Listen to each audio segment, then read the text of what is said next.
번째 주, 주여는 네 번째 주일 예배 하나님께 드리겠습니다. 묵도하십니다.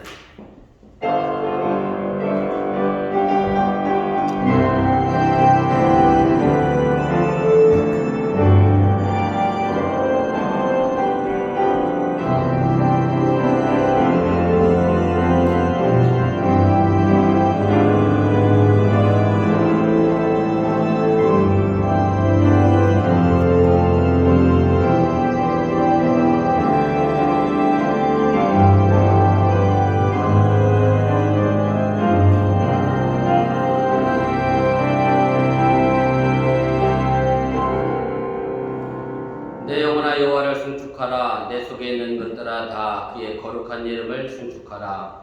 내 영혼아 여호와를 송축하며 그의 모든 은택을 잊지 말지어다. 아멘. 사랑의 하나님, 지난 한 주간의 삶을 지켜주시고 오늘 거룩한 주를 맞이하여 주님 앞에 나와 예배합니다. 2022년을 시작한 지가 엊그제 같은데 벌써 무섭게 한 달이 된 시간이 지나갔습니다. 매일 다가오는 시간 속에서 내 삶의 의미를, 하나님 앞에 살아가는 삶의 존재가 무엇인지를 생각하며 날마다 주님 앞에서 세워지며 주님 안에서 새로운 피조물로서의 삶을 살아가도록 인도하여 주시면서 이제 예배를 시작하려고 합니다. 사탄 마귀가 틈타지 않게 하시고 주님께 이 예배에 함께하여 주시옵소서. 예수님의 이름으로 기도해 주옵나이다. 아멘.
성시교독 74번 마태복음 5장을 교독하겠습니다. 심령이 가난한 자는 복이 있나니 천국이 그들의 것이니요 애통하는 자는 복이 있나니 그들이 위로를 받을 것이니요 온유한 자는 복이 있나니 그들이 땅을 기업으로 받을 것이며 의에 줄이고 목마른 자는 복이 있나니 그들이 배부를 것이며 긍휼히 여기는 자는 복이 있나니 그들이 긍휼히 여김을 받을 것이며 마음이 청결한 자는 복이 있나니 그들이 하나님을 볼 것이며 화평하게 하는 자는 복이 있나니 그들이 하나님의 아들이라 할 그름을 받을 것이며 의를 위하여 박해를 받은 자는 복이 있나니 천국이 그들의 것입니다. 나로 말미암아 너희를 욕하고 박해하고 거짓으로 너희를 거슬려 모든 악한 말을 할 때에는 너희에게 복이 있나니 기뻐하고 즐거워하라. 하늘에서 너희의 상이 큼이라. 너희 전에 있던 선지자들도 이같이 박하였느니라. 아멘.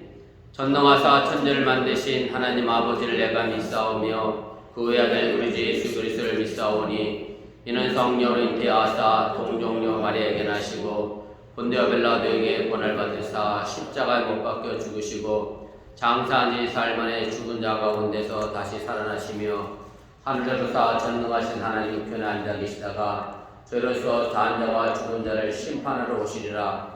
성령을 믿사오며 거룩한 공예와 성도가 설교 떠나는 것과 죄를 사하여 주는 것과 몸이 다시 사는 것과 영원히 사는 것을 믿사옵나이다. 아멘.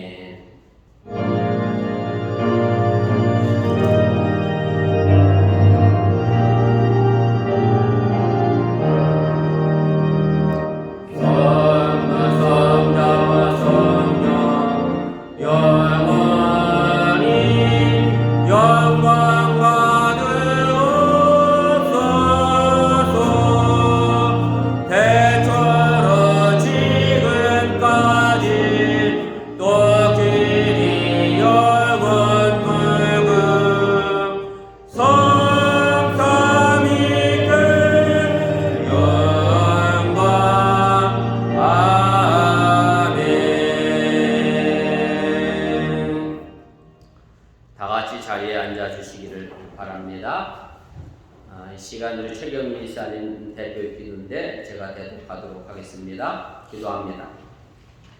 영광 받으시기 합당하신 주님, 지난 한 주간도 저희를 보호하여 주시고 성령 안에서 인도하여 주심을 감사드립니다.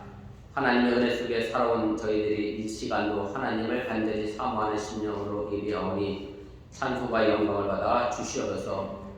지난 한 주간도 저희는 이 세상의 삶에 취하며 살면서 하나님의 자녀답지 못한 생각과 말과 행실을 서슴없이 행했으며 주님의 말씀을 따라 살기보다는 세상 것들에 더 관심을 가지며 그것들을 더 채우려 노력했음을 고백합니다.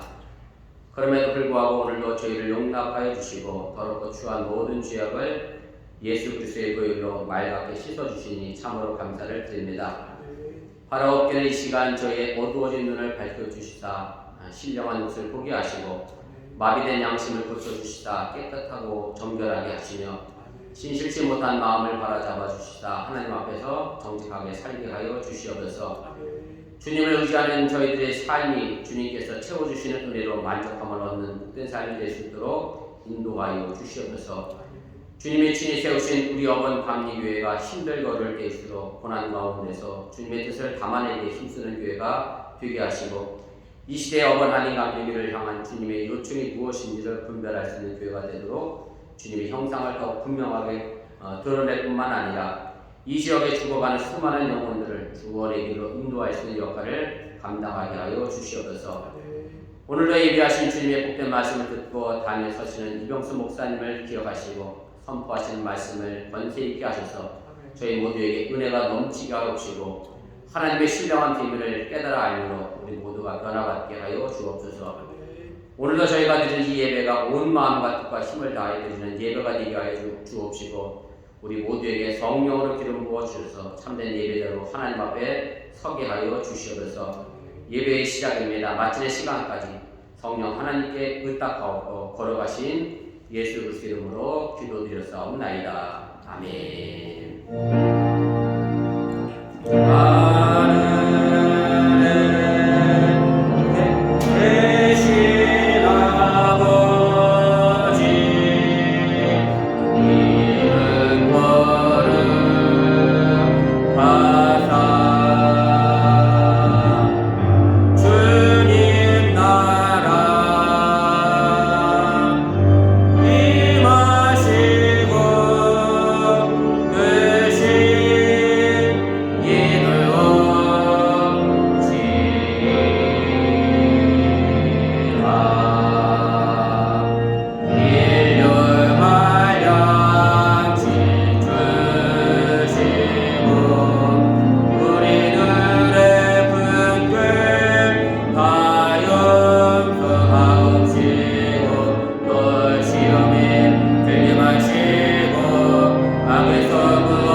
충만하시고 섭리하시는 전능하신 아버지 하나님, 거룩한 주일을 맞이하여 주 앞에 나와 예배합니다. 우리의 삶의 길이 힘들고 어려울지라도 주님을 향한 사랑의 마음과 주님을 향하여 따라가는 마음은 변치 않게 하여 주시길 원하며, 어느 곳에 있든지 간에 푸른 초장이든지 사망의 음침한 골짜기든지 주의 지팡이와 인도하심을 따라 오늘도 나아가게 하여 주시옵소서. 사랑하는 어번께 성도들이 주 앞에 나와 정성된 마음으로 귀한 예물을 드렸습니다. 11조를 드렸습니다. 감사의 예물과 주일 헌금을 드렸습니다. 또한 속회 헌금을 드렸습니다. 이 모든 물질 속에 주님께서 함께 도와주시기 원하며 이것이 하나님의 미랄이 되어지게 하여 주시고, 사랑하는 어번께 성도들의 삶의 터전 속에 행여 물질의 문제 때문에 염려하거나 걱정하지 않도록 주님께서 풍성함과 넉넉함으로 채우시고 부어 주시옵소서. 사랑하는 자녀들 코로나 팬데믹 상황 속에서 학교에 다닙니다. 안전하고 건강한 학교 생활 되도록 인도하여 주시기 원하며, 또 우리 사랑하는 우리 남편들, 또 일터에 나가고 있는 사랑하는 우리 어번께 모든 성도들 삶의 터전 속에 육신적으로 피곤치 않게 도와주시기 원하며 강건함을 허락하여 주시기 원하고, 코로나로 인하여 많은 일손이 부족한 가운데 있어 그 일들을 모두 메꾸어가며 장시간 일하고 있는 가운데 있사오니, 하나님 그런 상황 속에서 주의 돌보심과 인도하심이 언제나 함께하여 주셔서 육신의 건강 해치지 않도록 주님께서 말씀 그대로 눈동자까지 지키시고 보호하여 주시옵소서. 오늘도 예배드리고 있는 우리 주일학교 학생들과 우리 유스 친구들을 기억하여 주시기 원하며, 저들이 어려서부터 하나님을 향한 믿음과 신앙을 가지고 바르게 성장해서 우리 사랑하는 부모님들과 많은 사람들에게 하나님 앞에 존귀 여김받는 믿음의 자녀들도록 함께하여 주시옵소서. 이 모든 말씀 예수님의 이름으로 간절히 축복하며 기도드렸사옵나이다. 아멘. 감사합니다. 자리에 앉아주시길 바랍니다. 우리 허건사님 애써서 문 닫아주셨는데 다시 문 좀 열어주시래요. 시국이지. 광고 말씀드리겠습니다. 그 화면과 주고 보시고 착오 없으시기를 바랍니다. 주일 어느 곳에 있든 간에 거룩하게 잘 지키실 수 있기를 바라고요. 제가 오늘 특별히 코로나 때문에 교회에 나오지 못한다는 연락이 없어져서 오늘부터 온라인 방송은 중지했습니다. 또 상황이 생기면 제게 연락 주시면 제가 그때 이어서 또 온라인 방송은 하도록 그렇게 하겠습니다. 2월 2일 화요일이죠. 명절 설이긴 합니다만 여러분들 출근하실 텐데, 그래도 내일쯤 한국에 전화하시면 아마 딱 설에 맞춰 전화 드릴 수 있을 것 같아요. 우리 부모님들과 또 이런 친척들에게 안부 물으시길 바라고, 또 미국에 살고 있는 자녀들에게 설이 무엇인지 그 의미도 생각과 함께 심어줄 수 있기를 바랍니다. 코로나 때문에 멈춰졌던 자녀를 위한 안수 기도회 시작했습니다. 이번 주 토요일입니다. 아침 기도회 시간이 있습니다. 다시 기도회 시간에 열심을 내시고 함께 참여하시고 가족이 함께 기도하는 시간으로 삼을 수 있기를 바랍니다. 다음 주 찬양 우리 하나님의 성가대가 찬양할 거고요. 매월 둘째 주일은 우리 속회가 찬양합니다. 그래서 우리 2월 13일 둘째 주일은 우리 믿음 속이니까 우리 속자님과 인도자님 기억하시고 미리 준비해 주시면 고맙겠습니다. 그 다음에 2월 7일 월요일입니다. 우리 미 동남부 지방회가 어거스타 교회에서 있습니다. 제가 감리사로 첫 지방회를 이끌어가는 회의를 하는데, 회의에 지장 없도록 잘 진행될 수 있도록 위해서 기도해 주시면 고맙겠습니다. 또 오고 가는 발걸음을 위해서도 기도해 주시기 바랍니다. 그 다음에 2월 예배 봉사위원 모시고 작업 없으시기를 바랍니다.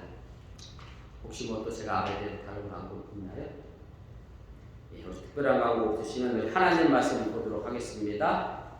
신약 성경입니다. 마가복음 4장입니다.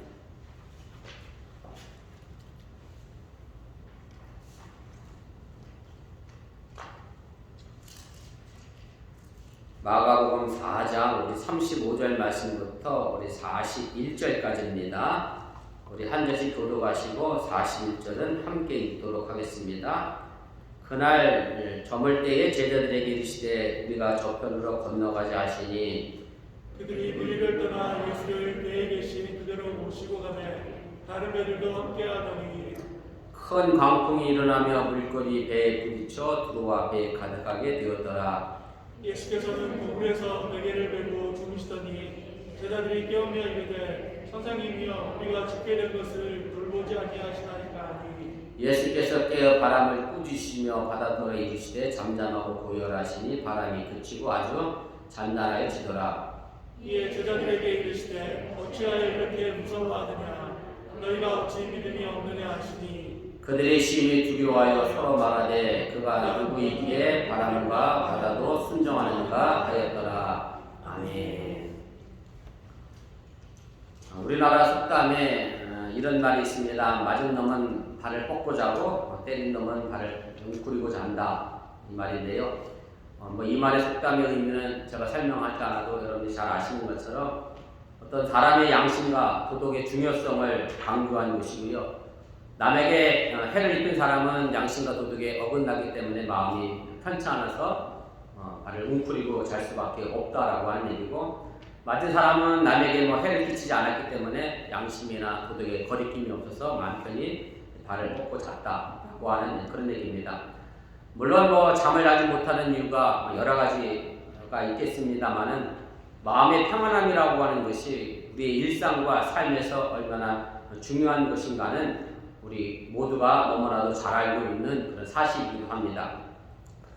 오늘 본문의 말씀은 바로 이 속담의 내용을 저는 그대로 보여주고 있는 것이라 그렇게 생각을 합니다. 오늘 설교의 결론적인 내용이긴 한데요. 미리 말씀을 드린다고 하면 예수님은 하나님께 대한 깊은 믿음의 신뢰로 인해서 배 안에서 풍랑 속에서도 잠을 잤고, 제자들은 예수님께 대한 믿음의 부족으로 인해서 풍랑 속에서 무서워하며 두려워하며 어쩔 줄 몰라 했다는 그런 말씀입니다. 오늘 본문 내용의 제목을 성경에서 찾아보면 작은 단락으로 소제목으로 보통 일반적으로 이렇게 붙어 있습니다. 풍랑을 잔잔케 하시, 아니면 바람과 바다를 잔잔하게 하시다, 이렇게 되어 있습니다. 여러분 꼭 성경 찾아보시면 이렇게 되어 있습니다. 성경들을 잘 안 보시니까 화기참 보시면 좋을 것 같습니다. 그리고 마가복음에서 제일 어찌 보면 처음으로 등장하는 자연을 다스리는 예수님의 이적으로 그렇게 소개가 되어 있습니다. 물론 그동안 예수님이 귀신 들린 사람들을 고치시고 또 병자들을 고치시긴 했는데, 오늘 이 본문 말씀을 통해서 예수님은 사람의 질병과 귀신뿐만 아니라 자연도 다스리시고 통치하시는 그런 분으로 소개하고 있는 것이 마가복음 저자의 의도라 그렇게 말씀드릴 수가 있습니다.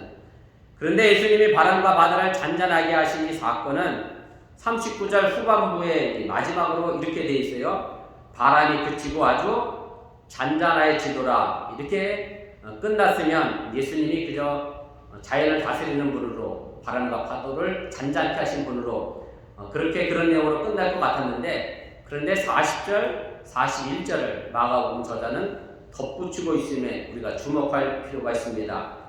오늘 보면 40절입니다. 제자들에게 이르시되 어찌하여 이렇게 무서워하느냐, 너희가 어찌 믿음이 없느냐, 이렇게 질문하시며 어찌 보면 약간 야단치는 듯한 말씀을 예수님은 하시게 됩니다.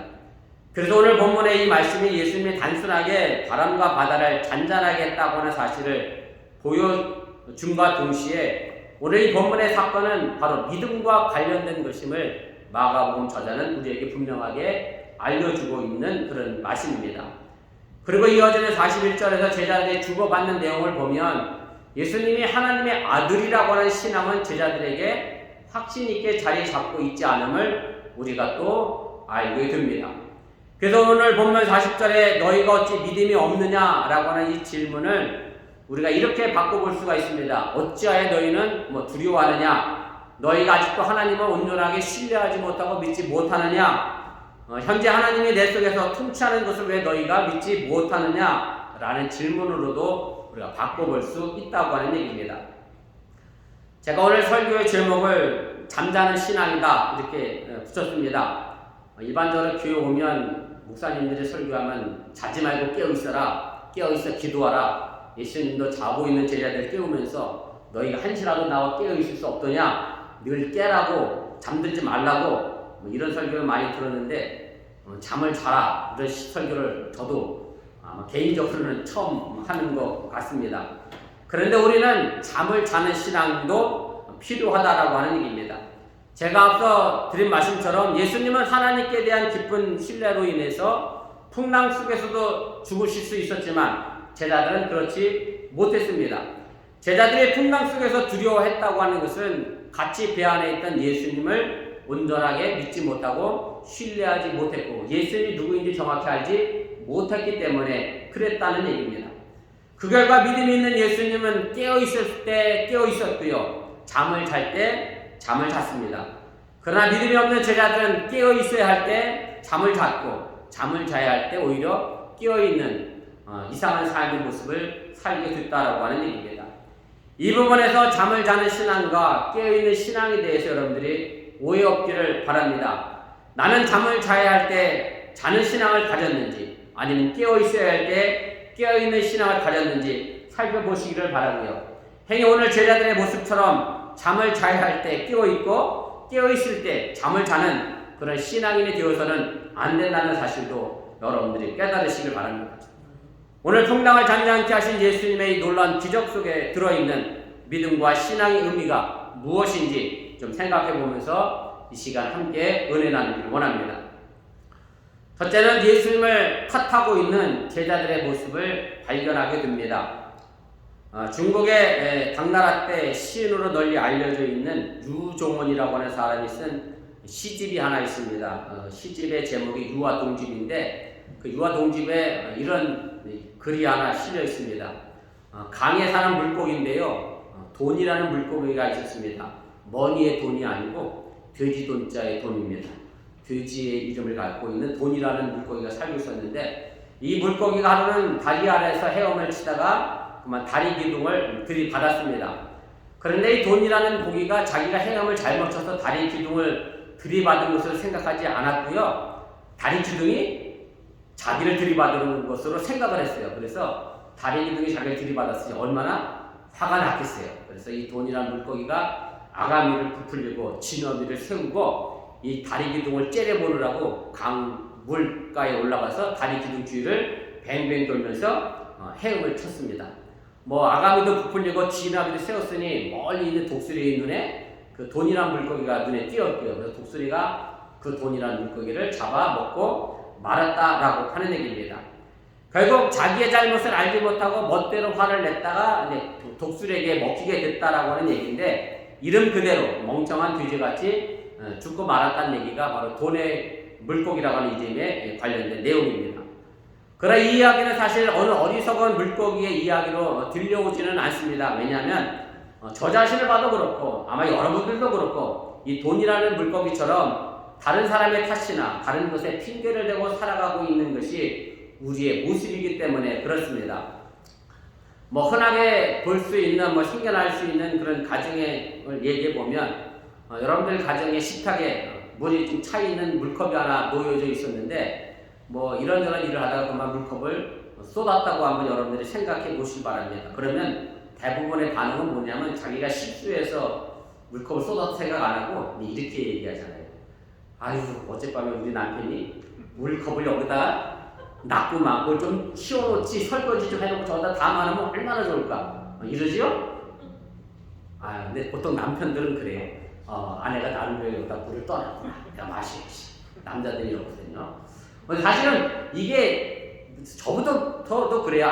누가 물컵을 여기다 놔갖고 나로 하여금 여기서 물을 쏟게 했지 이러지. 사실은 물컵은 가만히 있었거든요. 내가 잘못해서 쏟아놓고도 자꾸 그 물컵을 어디다 둔 누구의 탓을 자꾸 찾으려고 하는 것이 우리의 모습이라고 하는 얘기입니다. 삶이 버겁고 힘들면 세상을 탓하게 되지요. 이웃을 탓하게 되지요. 더 나아가 내 운명이 왜 이러냐 혹은 내 팔자가 왜 이러냐 또 더 나아가면 이 땅에 살게 하신 하나님을 원망하며 살게 된다는 사실을 우리가 기억할 필요가 있습니다. 그래도 저희 교회는 그런 분들이 많지 않아 감사한데 제가 감리사로서 지방 교회 여러 목사님들과 통화하면서 예배 상황을 이렇게 여쭤보면 이런 교인들이 종종 있다고 저한테 얘기를 해요. 뭐라고 하냐면 코로나가 무서워서 교회를 못 가겠다. 그래서 코로나가 끝나면 목사님 제가 그때 교회를 가겠습니다. 이런 교인이 많다고 하면서 그런 분들이 코로나 끝난 다음에 얼마나 다시 돌아올지가 이제 걱정입니다. 이런 이야기들을 제게 하게 됩니다. 그래서 제가 이제 그런 얘기를 들으면서 느끼는 것이 좀 극단적인 얘기일 수도 있는데 이분들 정말 코로나가 무서워서 직장도 안 가고 아이들 학교도 안 보내고 마트에 가서 뭐도 안 사고 이러고 그래서 교회 안 간다. 그럼 내가 그럴 수 있겠다라고 생각이 되는데, 다른 거 다 하시면서 교회만 코로나 때문에 못 간다라고 하는 것은 자신의 어떤 믿음 없음을 혹은 뭐 자신의 신앙의 게으름을 코로나 탓으로 돌리고 있다는 그런 생각이 듭니다. 물론 정말 건강이 염려가 되고 기저질환이 있어서 코로나에 걸리면 뭐 사망이 될 수 있는 뭐 그런 분들이 계시다라고 하면 제가 큰 오해를 하고 있는 것이긴 한데, 아무튼 깨어있어야 할 때 깨어있지 않고 잠을 자면서도 자꾸 다른 환경의 탓을 너무나 쉽게 하는 것이 우리의 잠자는 신앙의 모습이라고 하는 얘기입니다. 어느 사람이 화살을 관역에 쏩니다. 화살이 관역이 맞지 않았습니다. 그러면 관역을 탓할 수는 없습니다. 사실 관역은 움직이지 않고 그대로 서 있기 때문에 그렇습니다. 그래서 관역이 문제가 아니라 내 활 쏘는 실력의 문제를, 아니면 내가 활 쏘는 자세가 잘못된 날을 바로 잡아야 합니다. 그림을 그릴 때도 마찬가지입니다. 제가 하도 트라우마가 있어서 그리는 걸 너무 못 그려서 제가 중학교 때 미술 시간에 자기 신발 놓고 이 스케치 데생한 걸 하는 시간이 있었는데, 신발이요? 그림이 안 그려지는 거예요. 그래서 제가 어떻게 생각했냐면 이게 나이키가 아니라서 그렇다니까. 나이키나 프로스펙스였으면 신발이 잘 그려질 건데 그게 아니어서 내 신발이 이렇게 멋지게 안 나온다. 그럼 멍청한 짓을 저도 했습니다. 사실은 제 그림 탓이 문제지 제 신발이 못 나서 그림이 못 그려지는 것은 아니다라고 하는 얘기입니다. 그래서 어떤 일이 생기게 되면 사실은 남을 탓하고 다른 것을 탓하기 이전에 나를 먼저 살피는 것이 성숙한 사람으로 성장해 나갈 수 있는 한 비결이 된다는 사실 또한 여러분들 잊지 마시기 바랍니다. 사도 바울이 갈라디아서 6장 1절에서 그래서 이런 말씀을 합니다. 앞에 화면에 있습니다. 함께 보시면 좋겠습니다. 형제들아, 사람이 만일 무슨 범죄한 일이 드러나거든 신령한 너희는 온유한 심령으로 그러한 자를 바로잡고 너 자신을 살펴보아 너도 시험을 받을까 두려워하라. 사도 바울은 자기 자신이 아닌 남의 잘못을 통해서도 내 자신을 돌아보면서 내가 시험을 받을까, 혹은 다른 사람에 의하여 내가 유혹을 받을까, 그 사람 때문에 내가 죄를 짓지 않을까 스스로 살펴보라고 말하고 있는데, 이걸 고사성어로 말씀드린다라고 하면 타산지석이라고 하는 말로 우리가 설명할 수 있습니다. 타산지석이라고 하는 말은 여러분들이 아시는 것처럼 남의 산에 있는 돌이라도 나의 옥을 다듬는데 필요하다고 하면 그 돌을 사용하겠다라고 하는 얘기고요.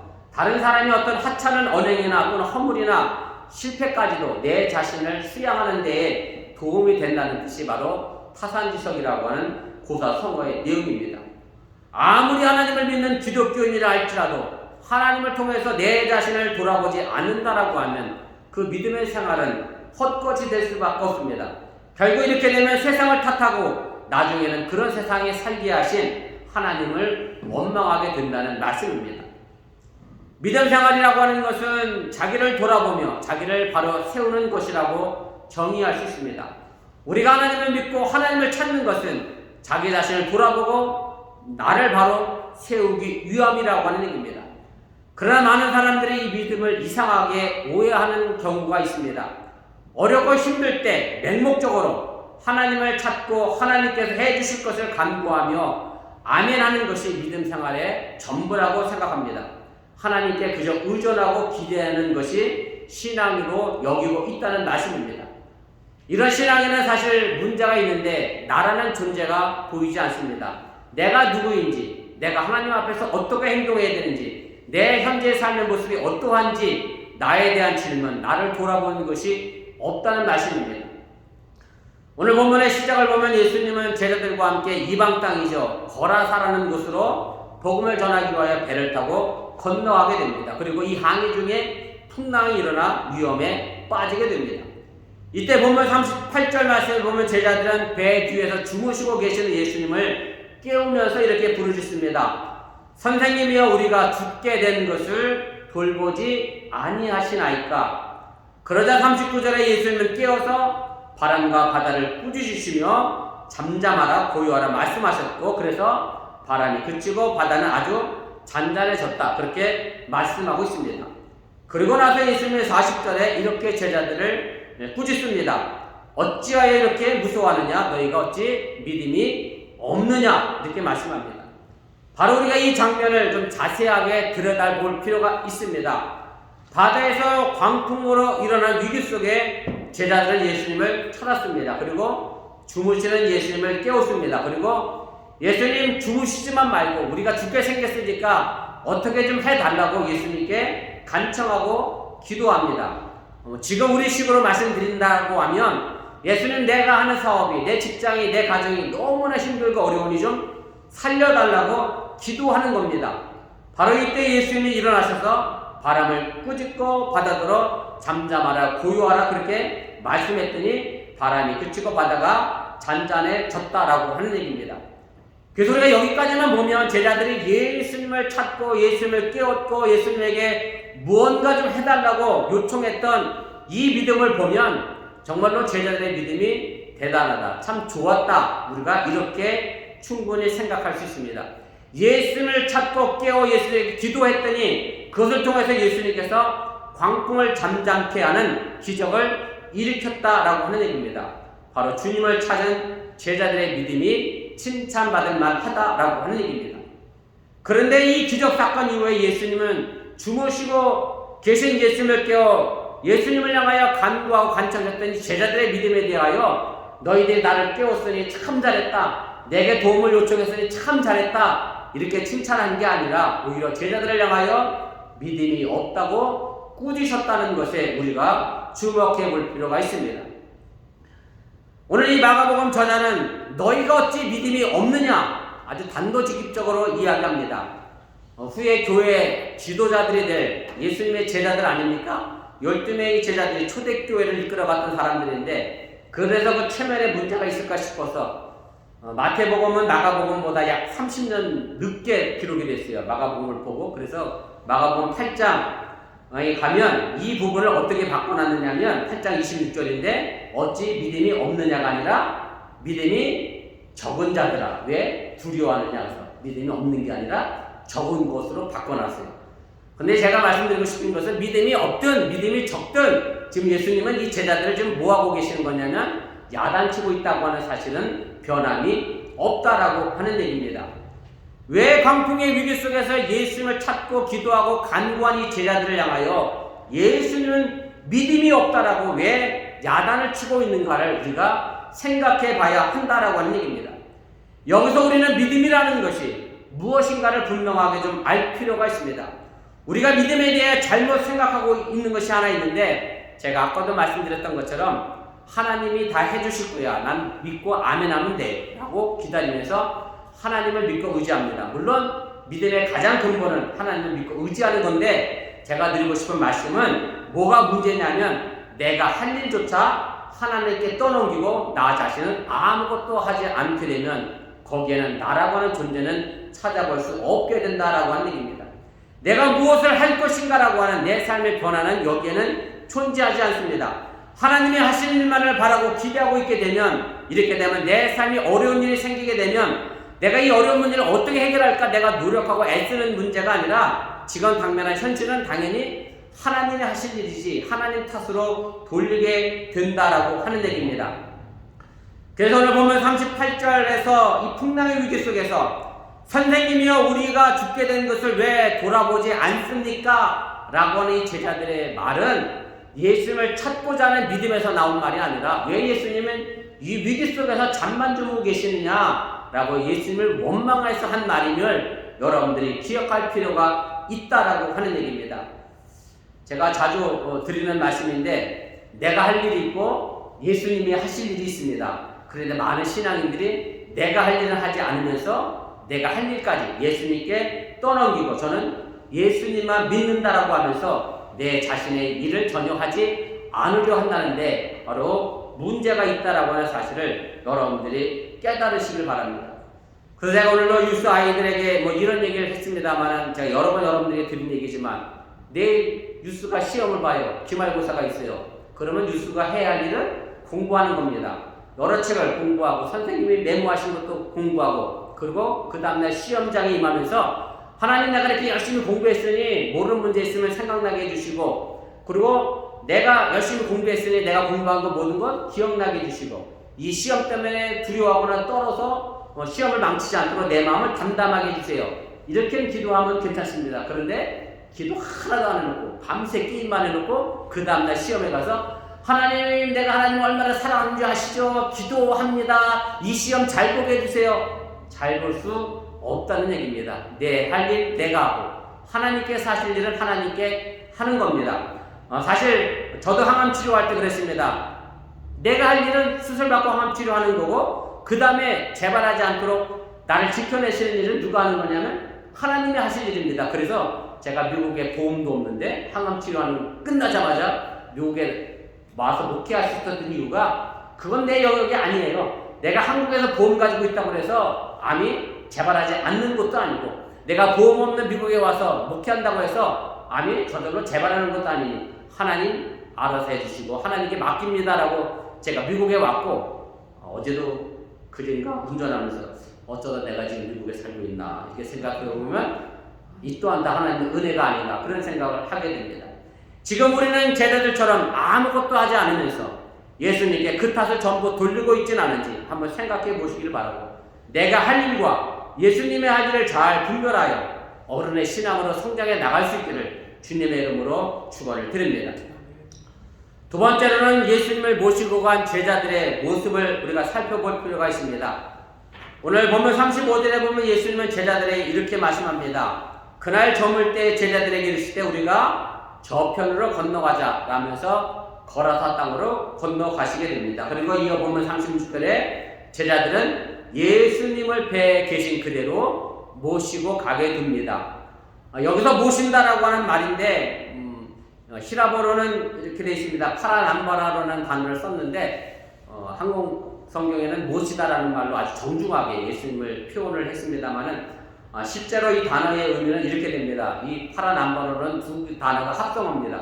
파라는 전치사입니다. 옆이다라고 하는 영어로 하면 위드쯤 되겠죠. 곁에라고 하는 뜻이고 람바노는 붙들어 매다, 제지하다 이런 뜻입니다. 그래서 어디 못 가도록 붙들어 맨 것이 바로 파라남바로 한국말로는 모셨다라는 말로 번역이 되어 있습니다만 아무튼 제자들은 예수님을 그렇게 배에 붙들어 매든 채 모신 채 건너가게 됩니다.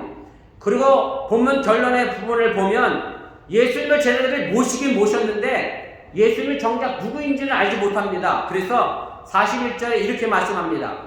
그들의 심히 두려워하여 서로 말하되 그가 누구이게 바람과 바다도 순종하는가 하였더라. 예수님은 모시고 가긴 갔는데 그 예수님이 누군지 모른 채 예수님을 모시고 갔다라고 하는 얘기인데 그래서 이 말의 의미를 우리가 생각해 봐야 한다라고 하는 얘기입니다. 그저 예수님만 모시고 갈 뿐 예수님을 믿고 따르지 않는다는 말로도 얼마든지 해석할 수 있다라고 하는 얘기입니다. 그래서 우리도 예수님을 모시고 다닐 뿐 예수님을 믿지 않고 예수님의 삶을 따르지도 않고 예수님의 말씀대로 살지 않고 있는지 우리 자신을 살펴보시기를 바랍니다. 특별히 마가복음에 있어서 믿음이라고 하는 것은 따르는 겁니다. 그래서 예수님이 제자들을 부르실 때 나를 따르라 영어로 얘기하면 follow me라고 되어 있죠. 또 마가복음에서 예수님의 제자냐가 누구냐라고 하는 질문에 대하여 예수님의 십자가를 지고 예수를 따라가는 사람이 예수님의 제자다라고 그렇게 정의하고 있음을 우리가 보게 됩니다. 마가복음 저자는 마가 공동체에게 예수님을 믿는다고 하면서 예수님을 곁에 모셔만 두고 무서워 떨고 있느냐 믿음이 없는 자들이라고 분명하게 말씀하고 있음을 깨달으시길 바랍니다. 그리고 이 모습이 마가 공동체만의 모습이 아니라 혹 나의 모습은 아닌가 우리 어번교의 모습은 아닌가도 생각해 보시기를 바랍니다. 우리가 예수님을 찬양하면서도 우리가 예수님을 믿는다고 하면서도 입으로 말하면서도 예수님의 삶은 전혀 살지 않고 예수님을 저쪽 방 한 구석에 잠만 주무시는 분으로 남겨두고 우리가 믿음이 없다라고 예수님으로부터 책망 들을 수밖에 없다는 말씀입니다. 오늘 37절에 보면 배 안에 불어닥친 큰 광풍이 있었습니다. 큰 광풍에 광자는 당연히 미칠 광자고 풍자는 바람 풍자입니다. 근데 이 히라보의 단어 아네모스는 바람이라는 뜻만 가지고 있지는 않습니다. 사실 우리가 얘기하는 바람도 마찬가지입니다만 치맛바람이 진짜 바람은 아니잖아요. 그렇죠? 이런 의미가 히라보에 되어 있는데 아네모스라고 하는 단어는 세상의 풍조, 세상의 흐름 이런 것도 의미합니다. 에베소 4장 14절에 보면 사도 바울이 이 똑같은 단어를 사용하여 이렇게 우리에게 말씀했습니다. 우리 함께 읽어보겠습니다. 이는 우리가 이제부터 어린아이가 되지 아니하여 사람의 속임수와 간사한 유혹에 빠져 온갖 교훈의 풍조에 밀려 요동하지 않게 하려 합니다. 여기 나와 있는 온갖 교훈의 풍조, 다시 말하면 사람의 속임수, 간사한 유혹 같은 그런 교훈의 풍조, 이 풍조가 오늘 이 큰 풍랑의 풍의 아네모스 똑같은 단어를 사용했다라고 하는 얘기입니다. 그래서 사도 바울이 말하고 있는 이 교훈의 풍조가 결국 예수님이 배에 타고 있었던 배에 불이 닥친 광풍과 같다라고 하는 의미인데, 결국 예수님을 따르는 믿음이 없고 예수님을 곁에 두고 모시고만 있는 현실, 그래서 예수님이 잠들어버린 이 현실 속에는, 그 교회 현실에는 세상의 풍조가 밀려 들어오게 되어 있다라고 하는 얘기고요. 결국 그렇게 되는 교회는 그 풍조로 인해서 침몰할 위험에 처해질 수밖에 없다는 사실을 우리가 깨달아야 합니다. 오늘 보면 37절에 보면 이 풍조가 배에 가득하게 되었다라고 이야기합니다. 세상의 풍조 때문에 교회라고는 배마저 세상의 풍조에 움직이게 되면 결국 이것이 우리 교회를 무너뜨리는 가장 큰 원인이 된다는 사실을 우리가 알 필요가 있습니다. 이 가득하게 되었다라는 말인데 한국말 번역에는 과거형으로 되어 있습니다만 실제로 헬라어 원문에는 현재형으로 되어 있습니다. 과거에 일어난 일을 기록했는데 현재형으로 썼어요. 여러분들 영어 문법 생각해 보시면 이랑 똑같습니다. 지구가 태양주를 돌죠. 이 도는 거는 현재형으로 씁니다.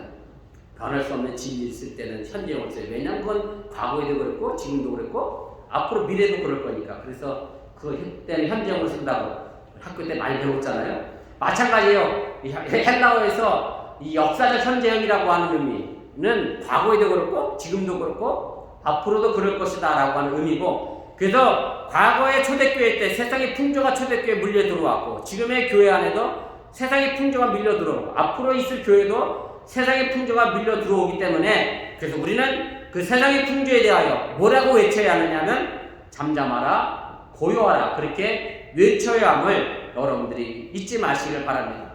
예수님이 그때 불었던 바람과 바다에 향하여 잠잠하라 고요하라고 외쳤던 것처럼 지금도 우리도 당당하게 용기를 가지고 세상의 바람에 대하여, 세상의 흐름에 대하여 잠잠하라 고요하라 외쳐야 한다고 하는 사실을 여러분들이 믿으시기를 바랍니다. 우리 이 땅에서 살아가는 동안에 손님으로 살아가는 사람들이 아닙니다. 우리는 내 인생의 주체자이고 주인공입니다. 왜냐하면 내가 창조주 하나님의 아들이고 딸이기 때문에 그렇습니다.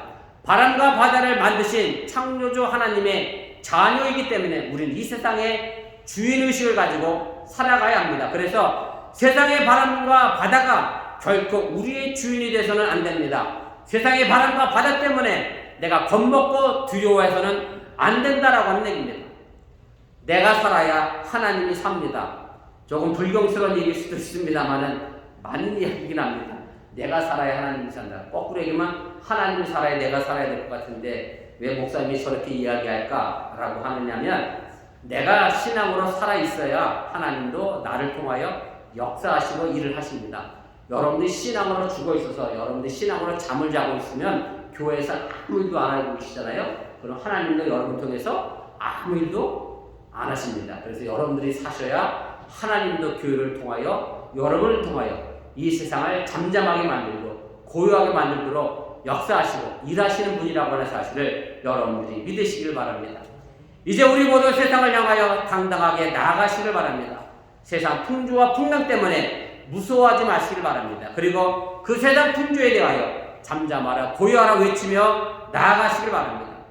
주연절 네 번째 주일입니다. 이제 저와 여러분들은 어번교회라고 하는 배를 타고 인생의 항해길에 만나는 모든 풍랑에 대하여 잠잠하라 고요하라 외치며 물리치시기를 주님의 이름으로 간절히 축원을 드립니다. 우리 기도하겠습니다. 말씀을 기억하며 우리 1분여 정도 합심해서 함께 기도하겠습니다. 제가 오늘 잠을 자는 신앙이라는 제목으로 말씀을 드렸습니다. 물론 이 부분에 대하여 여러분들이 오해하지 말 것은 깨어있을 때 자라고 하는 의미가 아닙니다. 하나님을 믿고 예수 그리스도를 믿고 의지하기 때문에 마음 편해서 우리가 이 세상의 풍랑 때문에 잠을 못 자고 염려하고 걱정하는 신앙이 아니라 예수님을 믿고 하는 믿음으로 잠을 편히 자는 신앙을 의미합니다. 오늘 제자들은 예수님을 모시고 바다를 건너갔습니다. 그런데 모셨는데 그가 누구인지 알지 못해 두려워했습니다. 풍랑이 부는 바람 속에 왜 예수님은 잠만 주고 계시느냐, 예수님을 향하여 원망 어린 그런 질문도 던졌습니다. 지금 이 제자의 모습이 우리의 모습은 아닌가 다시 한번 기억하시면서 내가 할 일에 대하여 내가 하고 예수님의 할 일에 대하여 믿고 맡기는 그런 의지의 신앙, 참된 신앙을 여러분들이 가질 수 있기를 바랍니다. 예수님이 하나님을 믿음으로 배 안에 풍랑 속에서도 잠을 주무셨던 것처럼 여러분들이 이 세상 풍랑 속에 편히 잠을 자는 신앙을 가지고 나아가시기를 바라고요. 여러분들이 최선을 다하셨다면 이제 하나님이 이 세상을 잠잠시키는 그 역사를 잠잠히 기다릴 수 있는 인내와 신앙도 여러분들이 가질 수 있기를 바랍니다. 우리 사랑하는 자녀들 건강의 문제, 또 직장의 삶의 문제, 또 세상에 불어가는 여러 가지 풍랑의 문제를 위하여 잠시 합심해서 함께 기도하도록 하겠습니다. 기도합니다. 사랑하는 오늘 시간에 부족한 잠시 말씀을 전했습니다. 잘만 전한 것이 있습니까? 저는 마음과 생각을 하나님께 도와주시고 하나님의 구원의 말씀에 중요한 말씀만 마음속 깊은 들여다니다가 하나님의 역사를 만들어갈 수 있는 믿음의 삶의 길들을 살아갈 수 있는 도와주시길 주여 아버지 하나님 아들의 받들의 기도가 원합니다. 오늘도 주어진 삶의 길들이 있음을 잃어버리지 않게 해주시고 그 길 따라 우리를 나아갈 때 세상의 풍랑 때문에 무서워하거나 두려워하는 자들 되지 않도록 도와주시기 원하며 예수님의 나와 함께함으로 말미암아 예수님을 진정으로 모시로 말미암아 예수님이 하나님의 아들이라고 하는 구세주를 우리가 믿기에 그 세상의 풍랑에 대하여 편안하게 하여 주시고 그 세상의 풍랑 때문에 염려와 근심과 걱정으로 잠을 이루지 못하는 그런 신앙의 모습이 아니라 세상의 풍랑 때문이라도 나는 예수를 믿고 의지하는 것 때문에 내 세상의 풍랑 속에서라도 편히 잠을 잘 수 있는 그런 믿음의 신앙을 가질 수 있도록 인도하시고 함께하여 주시면서 깨어있을 때 깨어있는 신앙을 갖게 하시고 잠을 잘 때 잠을 갖는 신앙을 갖게 도와주시오라며 오늘 행여 제들처럼 잠을 자야 할 때 깨어있는 그런 모습 또 아버지 깨어있을 때 잠을 자는 어리석은 제자들의 모습이 되지 않게 도와주시오라고 누구를 탓하는 신앙의 모습에서 벗어나 내 자신을 살펴가며 하나님의 말씀을 거울 삼아 내 자신을 온전히 비춰나가며 성숙한 신앙인으로 성장해 나가도록 인도하시고 함께하여 주시면서 오늘도 주님께서 내 옆에 계심을 믿게 하여 주시고 그 예수님이 나와 함께 동행하고 계심을 믿게 하여 주시고 그 예수님이 이 세상의 풍랑과 바람을 잔잔하게 하심을 믿고 당당하게 용기와 힘을 갖고 오늘도 세상을 향해 나아갈 수 있는 우리 어본교회의 공동체가 되도록 인도하시고 교회의 삶의 신앙의 모습이 될 수 있도록 인도하시고 함께하여 주시면서 직장에서 보는 풍랑이 있습니다. 가정에서 보는 풍랑이 있습니다. 부모의 관계 속에서 보는 풍랑도 있습니다. 부모와 자녀의 관계 속에서 만나는 풍랑도 있습니다. 하나님 이 세상의 모든 풍랑이 주의 이름으로 잔잔케 되고 주의 이름으로 고해지는 믿음의 역사를 우리 어본교회가 만들어가도록 인도하시고 함께하여 주시면서 예수님의 제자들을 향하여 깨어있을 때에 잠을 자는 것을 가지고 야단을 제시했습니다. 또한 잠을 잘 때 깨어있는 제자들을 바라보면서 어찌하여 두려워하느냐 믿음이 없는 자들아 야단치셨습니다. 우리 사랑 어본교회 성도들은 잠을 자야 할 때 잠을 자는 그리고 깨어있을 때에 깨어있는 그런 신앙을 갖게 해주시기 원하고 예수님을 온전히 모시고 그 예수 그리스도가 내 삶의 구주이시며 내 삶의 주인심을 믿고 세상의 풍랑에 대하여 바다에 대하여 파도에 대하여 잠잠하라 구하라 외치며 당당하게 이 세상의 모든 부는 바람과 풍랑을 잔잔케 하는 믿음의 능력자들 되도록 지켜주시면서 예수님의 이름으로 간절히 축복하며 기도드렸사옵나이다. 아멘. 우리 다같이 일어나셔서 찬송가 307장입니다. 우리 축도로 축복송으로 예배 마치겠습니다.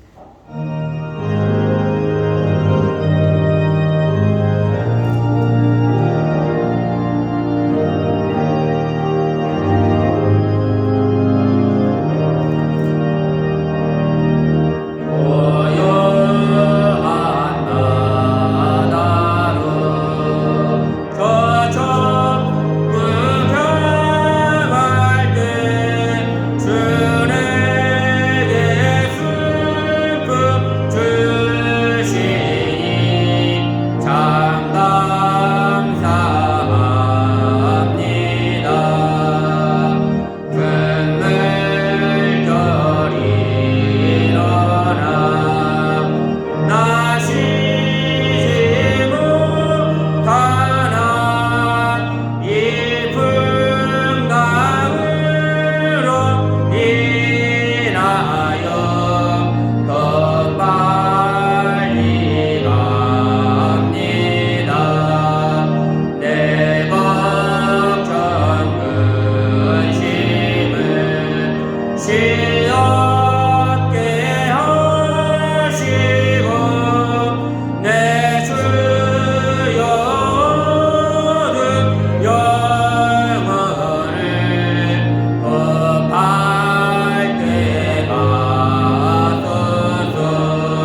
이제는 부활하셔서 우리에게 생명이 되신 예수님의 은혜와 독생자 예수를 아낌없이 보내신 하나님의 놀라우신 사랑과 성령님의 교통하시고 감동감화하신 역사가 어번교회라고 하는 배에 올라타 이 험한 세상에 풍랑을 헤쳐나가는 어번교회 성도들과 주의 백성들과 저들의 가정과 직장과 삶의 터전 위에 이제부터 영원토록 함께 하시기를 간절히 축원하옵나이다. 아멘.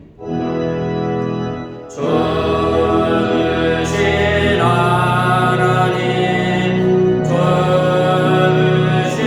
하나님, 참 주신 나의 하나님,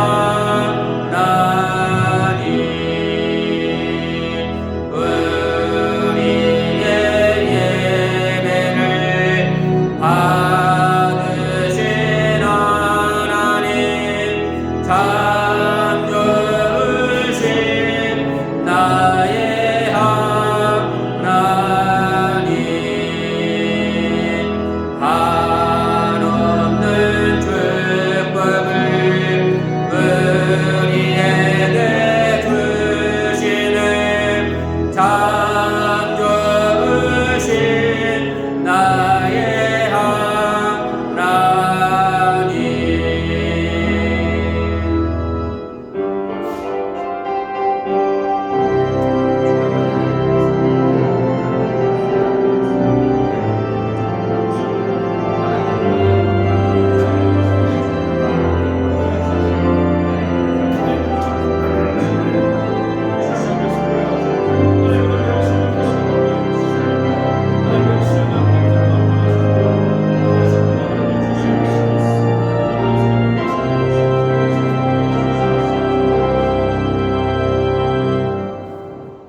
감사합니다. 예배를 마쳤습니다. 건강한 목소리로 다음 주에 뵙겠습니다. 우리 서로 인사 나누시고 헤어지시면 좋겠습니다.